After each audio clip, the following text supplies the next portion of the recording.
Terima kasih jemaat yang terkasih sudah hadir di ibadah Rock Cianjur. Terima kasih juga untuk pemuji pemusik yang luar biasa.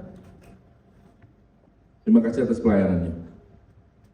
Tema kita pada siang hari ini tentang kerajaan yang tak tergoncangkan.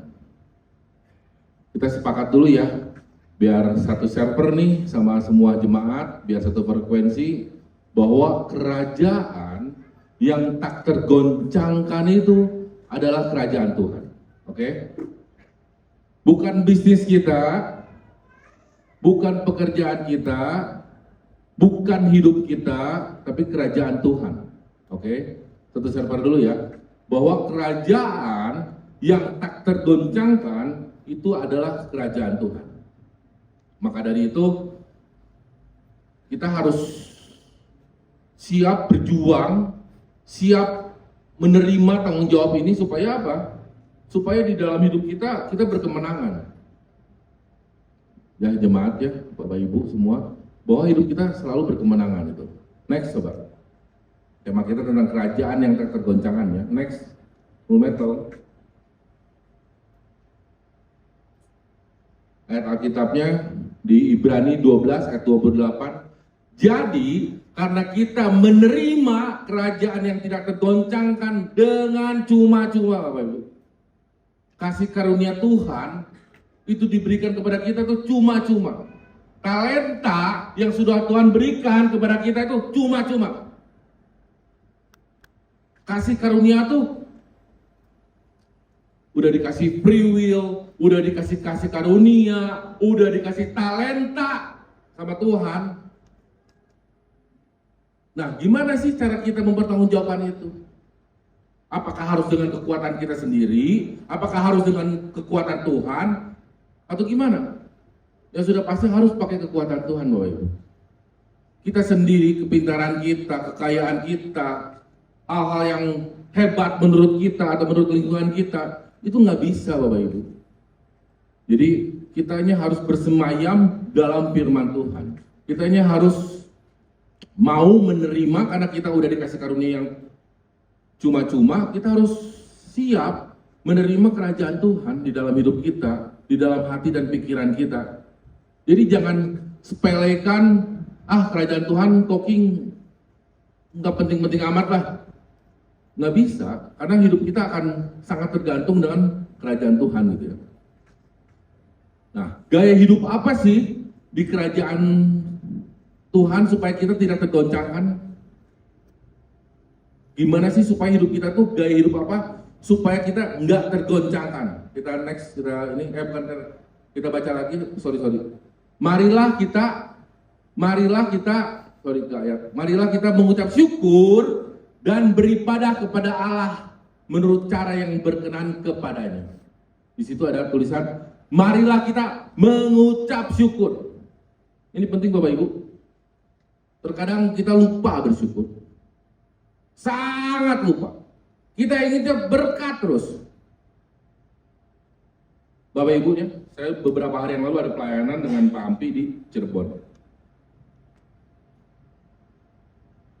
Ada masalah keluarga. Itu istrinya.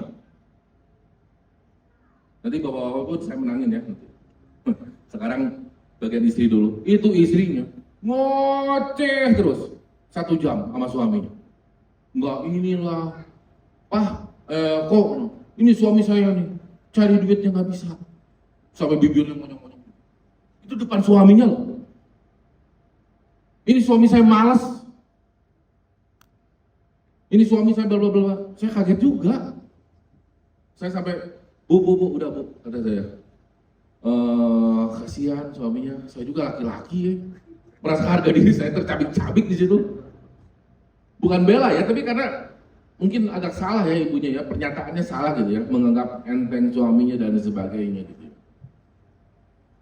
Udah kata saya, jangan marahin lagi suami kamu. Pertanyaannya kata saya, kamu suka mendoakan enggak suami kamu sebelum suami kamu berangkat kerja? Kata saya. Enggak.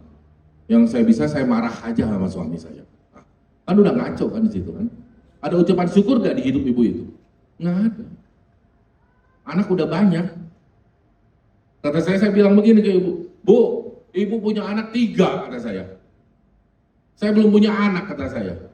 Kok hidup saya lebih bersyukur dibandingin ibu? Ibu punya suami ganteng, kata saya. Nggak bersyukur kok, kata saya tuh. Ya Koking nggak tahu sih apa yang saya rasakan gini-gini. Enggak, sebenarnya nggak seperti itu. Jadi intinya, you mau menerima nggak nih suami kamu kelebihan dan kekurangannya? Kan itu kan intinya. Ada kelebihan dari suami kamu, ada kekurangan dari suami kamu, ya kamu terima dong kelebihan dan kekurangannya, paketnya lengkap. Puji Tuhan juga kemarin dapat, ya saya harap ibu-ibu nggak seperti itu ya sama suaminya ya. Benar gak ibu-ibu? Siap gak? Amin ya. Jangan apa ya, harus hormatilah suami kita. Ada lagi kejadian ini, dulu di Rok Cianjur juga, tapi sekarang domisilinya udah jauh dari Cianjur. Curhat kemarin video call, Koking harus sekarang juga katanya video callnya. Kalau enggak, saya akan menceraikan suami saya. Waduh, kata saya. Wah ini urgent, kata saya. Video call akhirnya sama dia, berdoa bareng-bareng sama anaknya. Ceritanya begini, suaminya kerja lumayan gajinya, tapi si suaminya, yang tadi kan objek penderita tuh suaminya tuh. Nah sekarang objek penderita istrinya.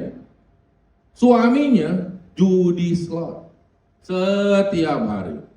Dapat uang Koking katanya ya. Harusnya gaji 200.000 misalkan sehari atau 150.000 sehari katanya.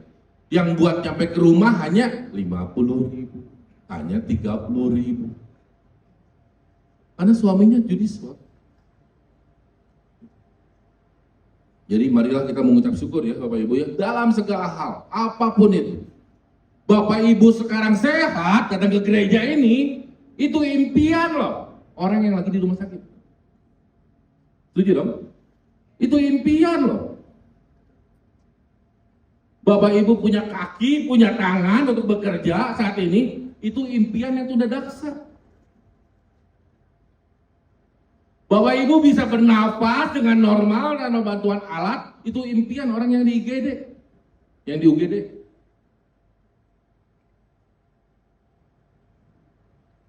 Jadi penting banget ya Bapak Ibu ya, ucapkan segala syukur tuh dalam segala hal, dalam situasi kondisi kita. Bapak Ibu baru menikah nih sekarang, itu impian bagi para jomblo. Setuju nggak? Ya, Bapak Ibu punya anak, itu impian. Orang yang menikah sudah lama nggak punya anak.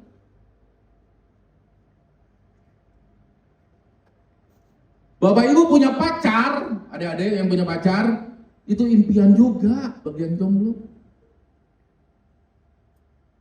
Bapak Ibu udah umur 60 tahun lebih, itu impian juga bagi kita-kita yang berharap umurnya panjang. Jadi nggak ada alasan ya di hidup kita tuh nggak mau mengucap syukur, nggak ada alasan. Oh Koking, wajahnya kurang bagus, Koking tuh nggak apa-apa. Yang penting gue punya duit 100. Betul kan? Anak saya nakal Koking, itu impian loh bagi orang tua yang nggak punya anak.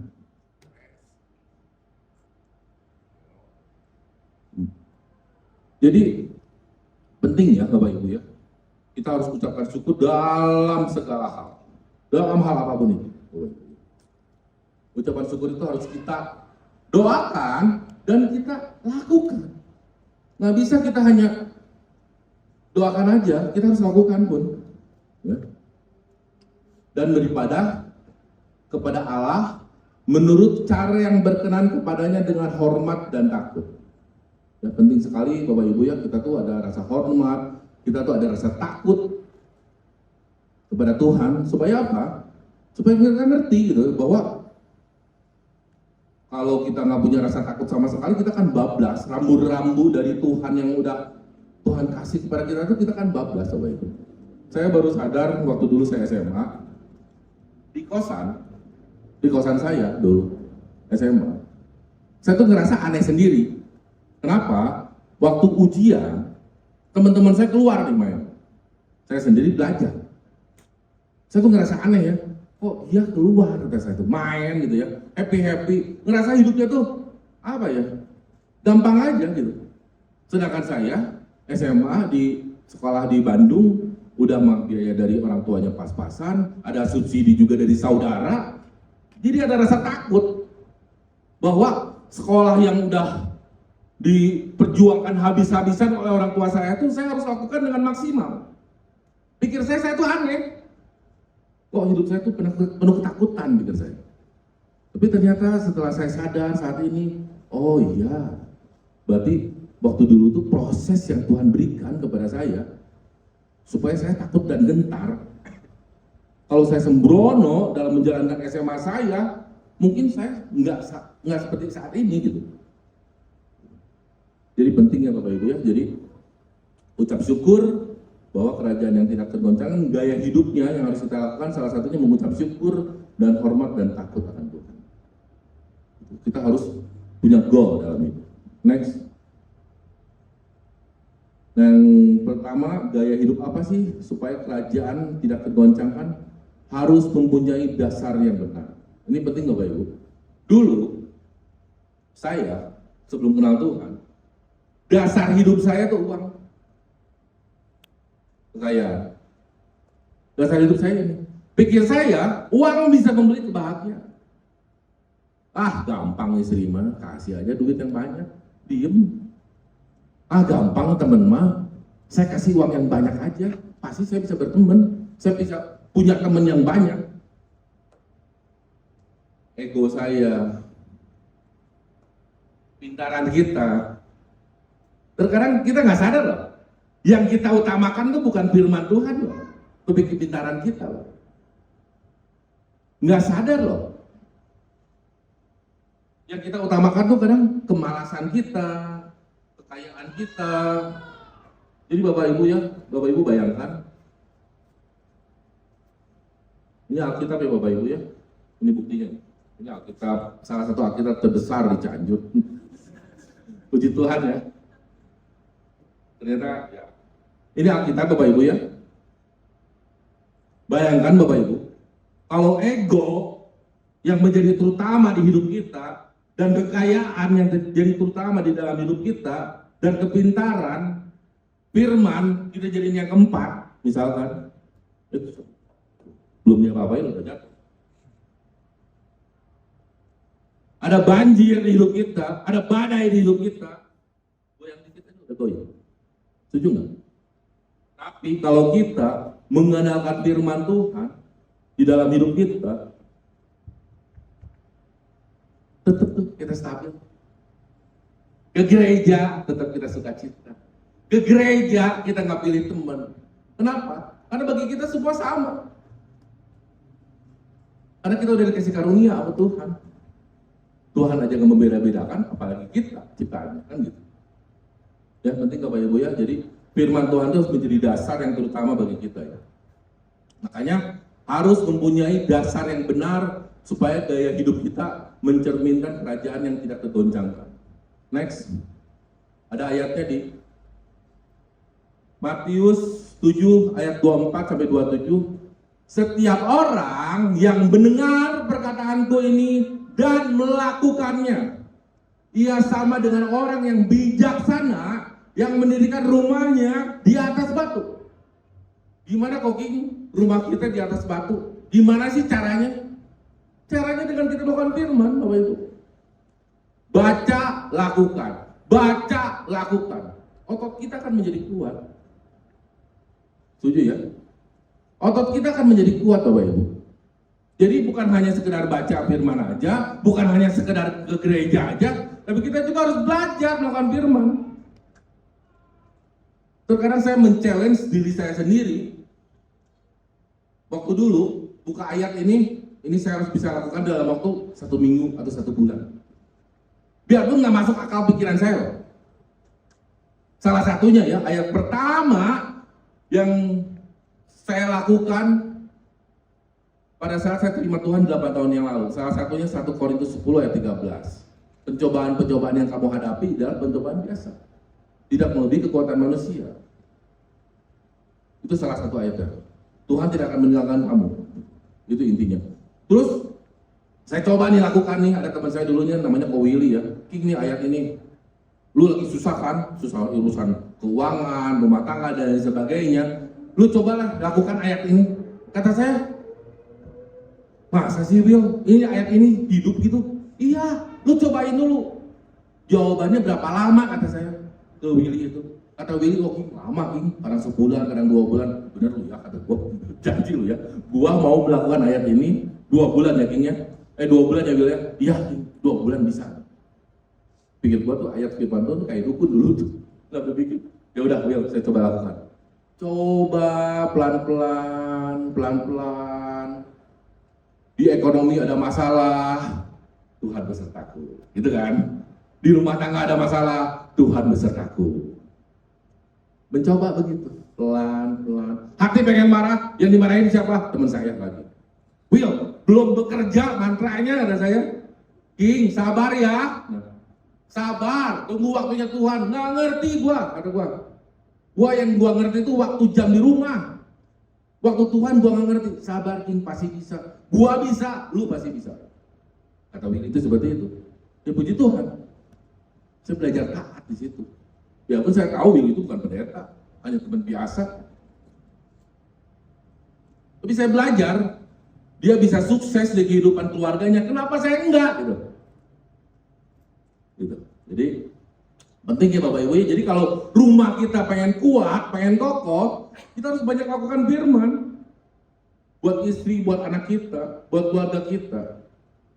Jadi fondasi kita akan kuat Bapak Ibu. Ayat 25, kemudian turunlah hujan dan datanglah banjir. Nah kadang-kadang datang banjir tiba-tiba ya.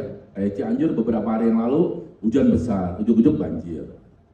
Lalu angin melanda rumah itu, tetapi rumah itu tidak roboh sebab didirikan di atas batu.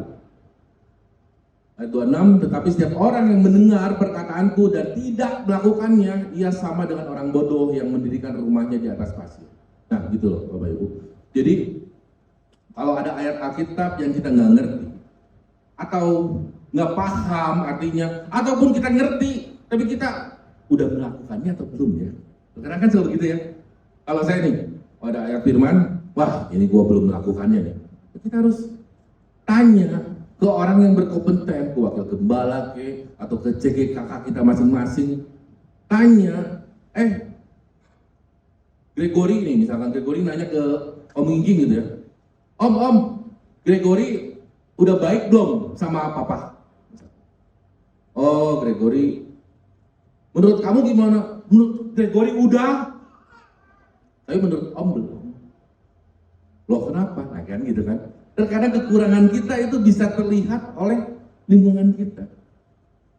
Jadi Bapak Ibu, saran saya kepada kita semua ya, termasuk saya, kita harus punya mentor dalam hidup kita dalam hal apapun. Dalam hal pekerjaan, dalam hal bisnis, dalam hal rohani, dalam hal pertemanan. Cari mentor yang sudah berbuah di bidangnya masing-masing. Supaya apa? Supaya kita ngerti, supaya kita menjadi batu karang di hidup kita. Sehingga firman Tuhan itu tergenapi dalam segala aspek. Gitu. Ya, oke Bapak Ibu ya. Ayat 27, jangan di atas pasir ya Bapak Ibu ya. Kenapa? Karena orang tuh terkadang nggak tahan dengan prosesnya. Saya ingin suami saya berubah, saya ingin istri saya berubah, saya ingin teman saya berubah sesuai dengan keinginan saya.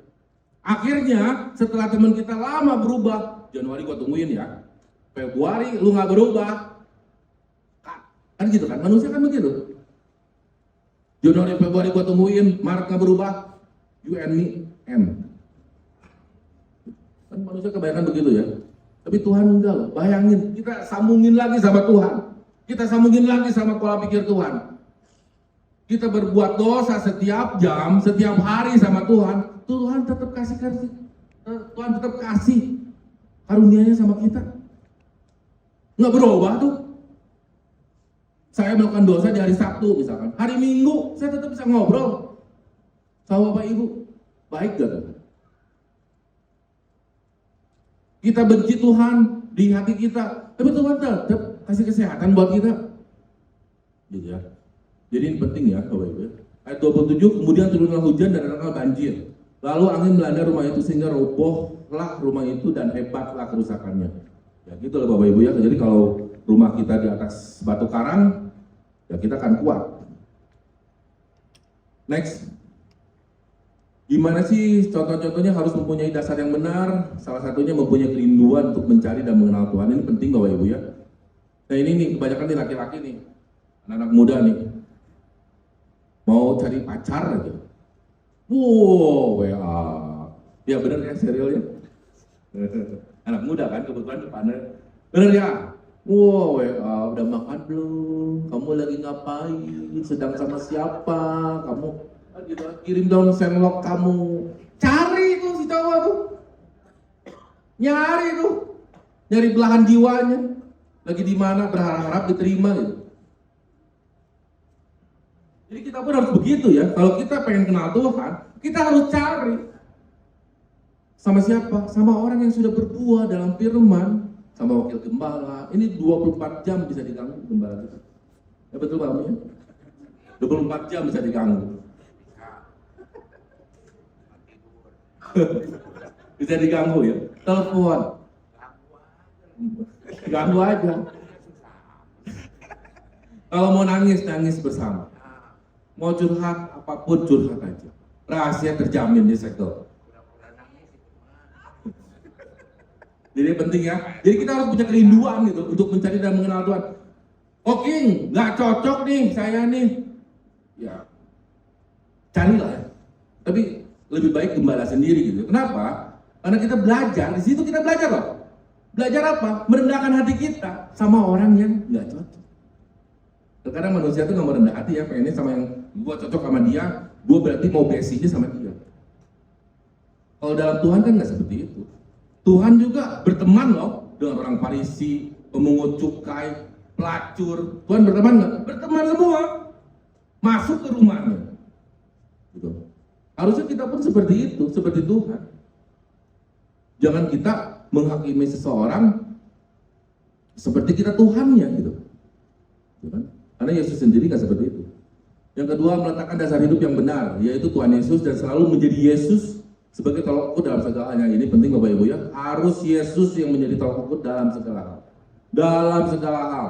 Mau ngapain kita harus Yesus yang ada di pikiran kita. Yang ketiga, berkarya dan melayani Tuhan sebagai ucapan syukur. Nah ini penting Bapak Ibu. Jadi kita bergereja, kita bekerja, itu semua sebagai ucapan syukur kita sama Tuhan. Dulu saya berpikir saya bekerja keras dari pagi sampai sore, manfaatkan waktu dengan maksimal untuk kerajaan saya. Karena saya punya cita-cita dulu, wah pengen tinggal di luar negeri lah dan lain sebagainya lah. Nah pertanyaannya, itu melayani Tuhan atau melayani saya? Melayani saya. Tanpa saya sadar bahwa diri saya itu melayani saya. Saya bekerja maksimal, saya dikasih tangannya sama Tuhan, saya dikasih napasnya sama Tuhan, saya dikasih kakinya sama Tuhan. Tapi saya kerjanya bukan untuk Tuhan. Tapi saya kerjanya untuk diri saya. Beleguknya. Setuju nggak? Belegu kita tuh. Tanpa kita sadar kita tuh belegu. Gitu ya. Jadi harus mempunyai dasar yang benar ya. Next. Contoh yang kedua, gaya hidup apa sih supaya kerajaan tak tergoncangkan? Bergerak dan mau berjuang. Nah ini penting Bapak Ibu ya. Harus bergerak dan mau berjuang. Orang Sukabumi ke sini. Saya mau dengar khotbah misalnya. Ya tetap harus jalan kaki dulu keluar dari rumah, masuk mobil, masuk naik motor, harus gerak. Ada angin di jalan, ada hujan di jalan, tetap kita harus berjuang dan harus mengucap syukur. Jangan gara-gara hujan, gara-gara angin yang besar, gara-gara kita mungkin nggak punya motor, gara-gara mungkin kita nggak punya mobil, jadi kitanya malas untuk bekerja. Saya mau kerja, kenapa? Ada tukang tembok saya itu beberapa hari yang lalu, kenapa? Motor saya rusak. Emang lu nggak punya kaki apa? Dalam hati gitu, emang nggak punya ongkos itu? Saya ongkos gantiin loh kata saya tuh. Enggak kok, saya udah nyaman pakai motor, nah kalau nggak ada motor saya nggak mau kerja. Berarti hidup dia tergantung sama motornya. Bergerak dan mau berjuang. Next. Ada ayatnya di 1 Korintus 15 ayat 58. Karena itu saudara-saudaraku yang kekasih, berdirilah teguh. Jangan goyah dan giatlah selalu dalam pekerjaan Tuhan. Sebab kamu tahu bahwa dalam persekutuan dengan Tuhan, jerih payahmu tidak sia-sia.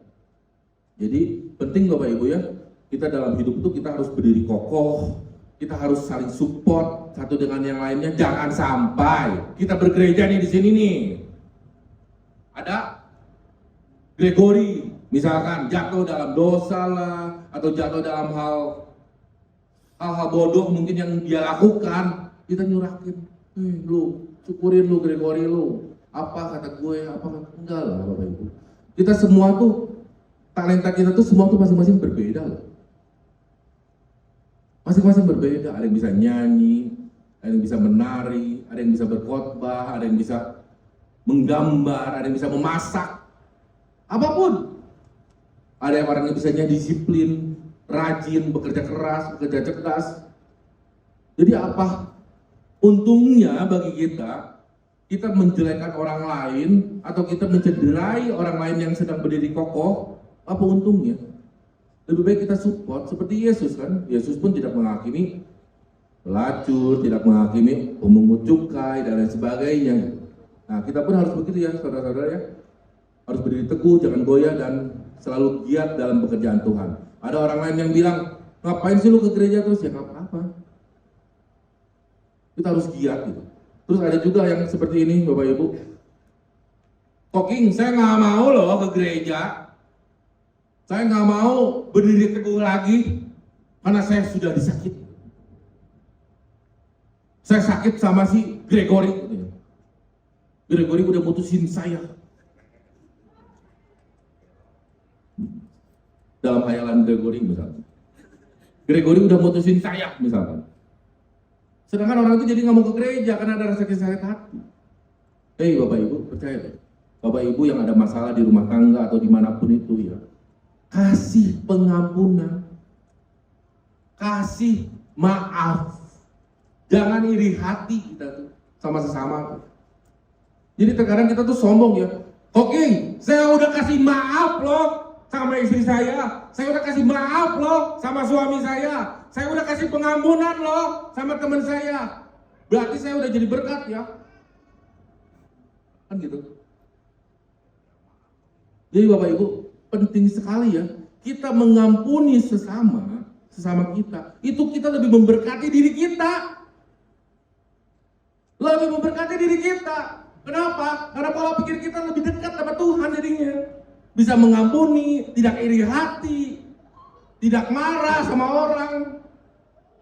Itu kita tuh sedang lebih mendekatkan diri kita sama Tuhan. Jadi jangan sombong Bapak Ibu udah bisa memaafkan orang, berarti kita lebih hebat dari orang tersebut. Enggak. Kita lagi memberkati diri kita. Gitu. Jadi ini penting ya Bapak Ibu ya. Next. Ayat 15 di Efesus 5 ayat 15 sampai 17. Karena itu perhatikanlah dengan seksama bagaimana kamu hidup. Janganlah kita seperti orang bebal, tetapi seperti seorang arif. Dan pergunakanlah waktu yang ada, yang sudah Tuhan kasih Bapak Ibu ya. Karena hari-hari ini adalah jahat. Ayat 17. Sebab itu janganlah kamu bodoh, tetapi usahakanlah supaya kamu mengerti kehendak Tuhan. Penting ya Bapak Ibu ya, pergunakan waktu yang ada di ayat 16. Karena hari-hari ini adalah jahat. Mau gimana kita kenal Tuhan, lebih dekat. Sedangkan waktu yang udah Tuhan kasih 7 hari dalam seminggu, 1 harinya kita pakai benar, 6 harinya kita pakai buat keinginan kita. Mau gimana sih benar? Sama ya kayak contoh, saya mau diet. 7 hari, 6 hari makan enak terus, nggak dijaga. 1 hari olahraga, bisa nggak? Enggak lah. Semua kan harus seimbang, Bapak Ibu. Kalau kita makan banyak 3 kali, misalkan dalam 1 minggu, ya kita olahraga minimal kalau bisa 1 minggu 3 kali, kan begitu kan? Nah terkadang manusia itu begitu, mau enaknya, tapi oke pengetahuannya ada katanya. Apa? Pengen sehat katanya. Mana bisa sehat? Kan ada quote yang bilang nggak apa-apa gendut, yang penting sehat. Ngaco itu quote. Enggak lah, gemuk ya pasti nggak sehat. Gemuk udah pasti nggak sehat gitu. Jadi please kita bisa jaga ya waktu kita yang udah Tuhan kasih, hari-hari kita isilah untuk hal-hal yang bukan mengikuti keinginan kita, tapi mengikuti pikiran Tuhan, mengikuti keinginan Tuhan ya.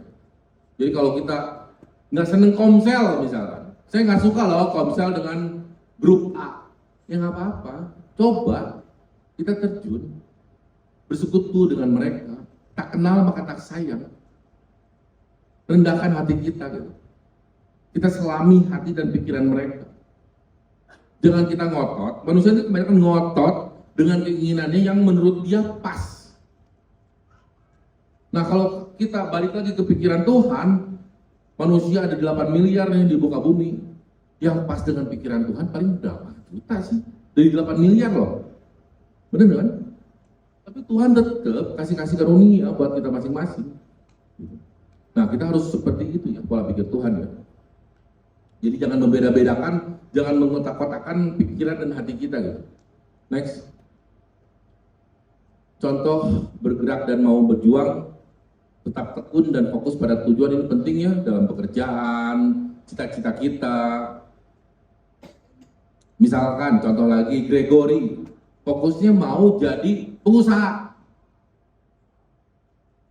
Om King 5 tahun lagi saya mau jadi pengusaha. Ya dari sekarang Gregory harusnya fokus dengan cita-cita dia. Jangan main dengan teman-teman yang nggak mendukung cita-citanya. Oke? Gregory ya. Jadi Gregory harus main dengan siapa? Dengan pebisnis yang sudah punya buah di situ. Supaya apa? Supaya pas kamu terjun di dunia bisnis kamu udah cukup mahir. Minimal teori kamu udah ngerti gitu. Nggak berjalan dalam kegelapan ring, berjalan dalam remang-remang lah seenggaknya. Kenapa? Karena kamu secara teori kamu udah ngerti. Cita-cita kamu menjadi pengusaha, kamu sebelumnya 5 tahun sebelumnya kamu udah bergaul dengan pengusaha yang sudah berbuah, yang sudah sukses. Begitupun kita yang mau kita jadi olahraga, pengen menjadi pemain bulu tangkis pelatnas. Ya jangan mainnya sama Kokingking atau main sama saya warung sinar lagi, makan jorok lagi, makan gak sehat lagi. Jangan main sama saya. Mainlah sama siapa? Sama atlet yang sudah berprestasi. Ya Bapak Ibu ya, penting banget ya. Kita bisa tekun dan fokus pada tujuan kita itu. Itu fokus tuh seperti itu Bapak Ibu ya. Jadi bukan hanya tulisan kita di memo kita, di handphone kita, tapi kita pun ada hal-hal yang harus kita lakukan di kehidupan kita sehari-hari supaya tujuan kita tuh tercapai Bapak Ibu. Nextnya memanfaatkan waktu dan punya integritas, ini penting, tadi udah dibahas, kita harus punya integritas, kita harus punya karakter Tuhan. Mau belajar hal baru, ini penting banget juga Bapak Ibu. Saya juga orang yang cukup malas untuk belajar hal-hal baru, karena udah terbiasa hal-hal konvensional yang saya lakukan setiap hari. Tapi itu bukan hal yang bagus bagi saya, bagi masa depan saya, tapi saya juga ke depannya mau belajar hal-hal baru. Jadi penting ya, supaya kerajaan kita tidak tergoncang, saat ini bergerak dan mau berjuang. Next. Yang ketiga, doa dan motivasi yang sesuai dengan keinginan Tuhan. Nah ini penting Bapak Ibu, kita harus punya doa dan motivasi yang sesuai dengan keinginan Tuhan. Next. Ada di Matius 26 ayat 39, maka ia maju sedikit, lalu sujud dan berdoa katanya, ya Bapakku, jikalau sekiranya mungkin, biarlah cawan ini lalu daripadaku. Tetapi janganlah seperti yang kuhendaki, melainkan seperti yang engkau kehendaki. Nah ini penting Bapak Ibu ya. Untuk doa, mau bisnis, mau bekerja, kitanya, mau ke gereja. Kalau saya pribadi doa saya, mau bisnis misalnya, Tuhan, kalau dulu ya doa saya, Tuhan, saya mau bisnis nih, karena saya mau beli mobil. Tuhan, saya mau bisnis nih, karena saya mau keliling dunia. Tuhan, saya mau bisnis nih, karena saya ingin dianggap hebat sama orang lain. Kalau saya, itu dulu. Belum kenal Tuhan. Tapi sekarang, kalau kita sudah ngerti kenal Tuhan, harusnya doanya kita ganti. Tuhan, Saya berbisnis, saya bekerja, saya mengumpulkan uang. Ini uang semuanya buat pelayanan Tuhan. Buat istri kita, buat anak kita, buat sesama kita. Dan itu lebih dahsyat. Nggak akan ada istilah gini loh, aduh gue pusing deh sama bisnis gue. Nggak akan. Kenapa? Karena tujuan kita udah jelas. Buat Tuhan. Jadi kalau ada orang-orang mengecewakan di lingkungan pekerjaan kita atau di lingkungan bisnis kita, itu nggak akan membuat kita menjadi marah. Nggak. Udah saya praktekkan. Dulu waktu tujuannya buat saya dan saya, sering saya marah. Di tempat kerja, di tempat bisnis, sering banget saya marah. Tapi setelah tujuannya buat Tuhan, wah saya ngerti nih. Biar Tuhan yang berkehendak gitu ya. Kita kan hanya bisa ngomong sama Tuhan, kita hanya bisa curhat sama Tuhan gitu ya. Jadi penting ya Bapak Ibu ya, dalam bekerja, dalam bergereja pun sama. Jangan, Tuhan saya ke gereja hari ini nih, supaya saya sehat, supaya saya diberkati sama Tuhan, supaya saya menjadi kaya Tuhan, supaya motor yang jelek ini bisa saya ganti menjadi baru. Jadi jangan seperti itu. Itu doa anak Rocky. Anak Rocky begitu kan? Kalau doa anak-anak umur di bawah 10 tahun kan, doanya kan semoga saya dapat coklat, semoga saya dapat permen, semoga saya dapat apa. Kan kita udah dewasa loh. Doa kita kan seperti itu loh. Doa kita tuh doa yang memberkati orang lain, memberkati lingkungan kita, gitu. Jadi saya bergereja, Tuhan, selain saya mau mendengarkan firman Tuhan, saya mau berbuah bagi keluarga saya. Saya mau berbuah bagi sesama saya. Saya mau berbuah lebih bagi pekerjaan saya. Nah, itu. Ya, jadi di Matius 26 ayat 39 harusnya kita seperti itu ya dalam doa ya. Jadi ada hal-hal badai, banjir tiba-tiba, ada gempa tektonik pun kita nggak akan ragu untuk kehilangan. Kenapa? Karena ucapan doa kita tuh udah semuanya Tuhan, nggak ada tentang diri kita, nggak ada. Bonus, diri kita sehat, diri kita punya istri, diri kita punya pacar, diri kita menjadi orang kaya, diri kita menjadi orang yang dihormati, itu bonus dari Tuhan. Next. Jadi doa dan motivasi harus sesuai dengan keinginan Tuhan. Salah satunya berdoa dan mengandalkan Tuhan dalam segala hal, tadi sudah dibahas. Yang kedua, melakukan segala sesuatu untuk menyenangkan Tuhan, bukan diri sendiri, tadi juga sudah dibahas. Yang ketiga, menghasilkan buah yang baik dan bisa dirasakan orang di sekitar. Nah ini, kalau kita udah tujuannya Tuhan, Tuhan dan Tuhan, nggak ada yang lain, buahnya pasti dirasakan oleh orang yang kita tolong, ataupun orang yang nggak kita tolong. Misalkan Gregory nih, saya nolongnya sama Dennis, misalkan ya. Gregory itu lihat, waktu kita nolong Dennis, Gregory itu lihat. Gregory itu bisa ngelihat, oh ini toh buah anaknya Tuhan. Pasti, apalagi Dennisnya yang langsung gitu, pasti lebih merasakan kan buahnya. Jadi kalau kita penuh dengan ketulusan, tanpa ada motivasi apapun, kita akan menghasilkan buah yang baik dan bisa dirasakan orang di sekitar. Ya, jadi doa dan motivasinya harus sesuai dengan keinginan Tuhan ya, bukan keinginan kita ya. Next. Rekapan kerajaan supaya tak tergoncangkan, salah satunya harus mempunyai dasar yang benar, firman Tuhan. Pemusik silakan.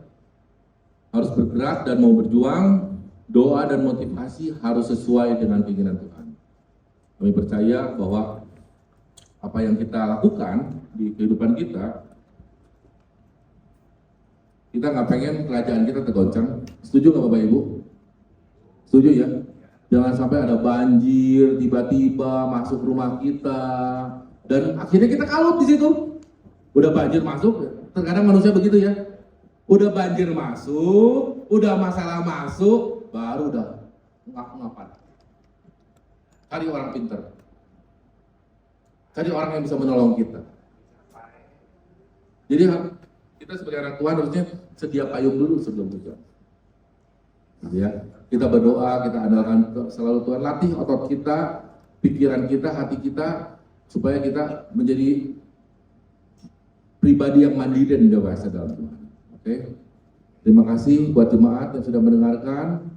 Saya percaya apa yang kita khotbahkan, apa yang kita sharingkan saat ini dapat berguna bagi hidup kita, dapat berguna bagi masa depan kita, bagi Tuhan kita. Mari kita berdoa. Puji syukur kepada Tuhan. Kami sudah mendengarkan firman Tuhan. Kami percaya Tuhan, kami datang berhasil, pulang kami berhasil. Ajar kami Tuhan untuk rendah hati Tuhan, sehingga firman yang kami dengarkan hari ini dapat kami lakukan dalam kehidupan kami sehari-hari. Nggak ada yang mustahil dalam Kau Tuhan. Kami percaya kami sudah dikasih tangan, sudah dikasih telinga sama Tuhan, sudah dikasih hati yang baik sama Tuhan.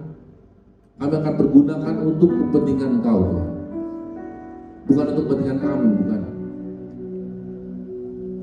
Terima kasih Bapak yang baik. Kami siap mendengarkan firman, kami siap melakukan firman, kami siap lebih mengasihi keluarga kami, lebih mengasihi sesama kami, lebih toleransi terhadap siapapun Tuhan. Kami nggak mau apa yang sedang kami berada di gereja 2 jam ini Tuhan kembali sia-sia Tuhan. Kami mau belajar dan belajar Tuhan, menjadi pribadi yang bersyukur Tuhan,